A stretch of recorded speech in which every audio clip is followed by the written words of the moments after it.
20वीं सदी की शुरुआत तक ब्रिटिशर्स भारत में अपने 200 सालों के राज को टॉलरेंट इंपीरियलिज्म का नाम देकर जस्टिफाई करते आ रहे थे। उनका दावा था कि उन्होंने भारत को कल्चर्ड बनाकर उस पर एहसान किया है, लेकिन वो ये नहीं जानते थे कि भारत की इस धरती ने हजारों साल पहले ही अपने एक गोल्डन एरा को जिया था। उनका एक घमंड तब चकनाचूर हो गया जब 1921 में भारत में वर्ल्ड की one of the earliest civilisation की खोज हुई, जिसे इंडस वैली सिविलाइजेशन के नाम से जाना जाता है। आज से लगभग 100 साल पहले इंडस वैली सिविलाइजेशन के दो प्रमुख शहर हड़प्पा और मोहनजोदारो की खोज हुई, जिससे ये साबित हुआ कि भारत में करीब 5000 साल पहले ही एक वेल कल्चर्ड और सिविलाइज्ड सोसाइटी मौजूद थी।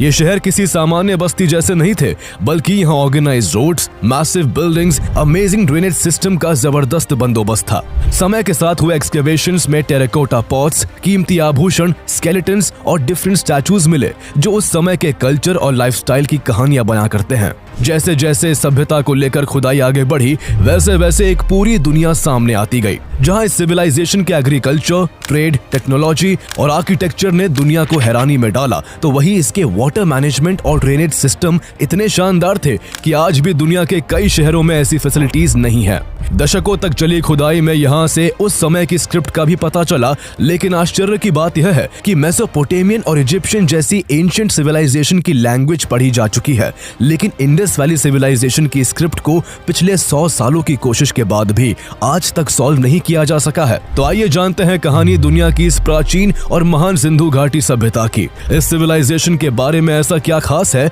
जिसने पूरी दुनिया को हैरान कर दिया?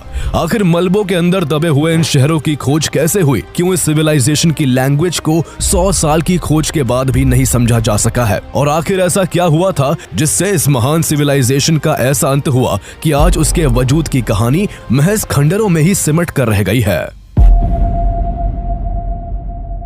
इंडस वैली सिविलाइजेशन की खोज के बारे में जानने के लिए हमें आज से लगभग 2 शताब्दी पीछे जाना होगा, जब साल 1829 में ईस्ट इंडिया कंपनी की नौकरी छोड़ चुके चार्ल्स मेसन एक बार सिख एम्पायर के रूलर महाराजा रणजीत सिंह से मिलने लाहौर जा रहे थे। लाहौर जाने के लिए वो पंजाब प्रोविंस में पहुंचे ही थे कि वहां उन्हें एक जगह बहुत सारे खंडर और उनमें मौजूद तरह तरह के रिमेनिंग्स दिखाई दिए, जो काफी प्राचीन होने का प्रमाण दे रहे थे।